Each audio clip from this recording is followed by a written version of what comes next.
Hello everybody and welcome to your official Loog Guitar lessons. I'm so glad you joined me. My name's Emily Zimmer. I'm going to be your teacher. Let's rock.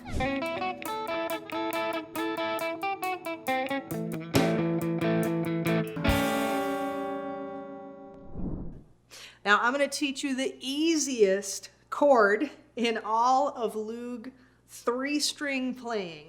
This is called E minor, and guess what? You only need your picking hand to play this chord.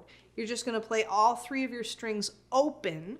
That's what we call it when we play the string, but we don't have to press down on any frets. So all 3 strings open.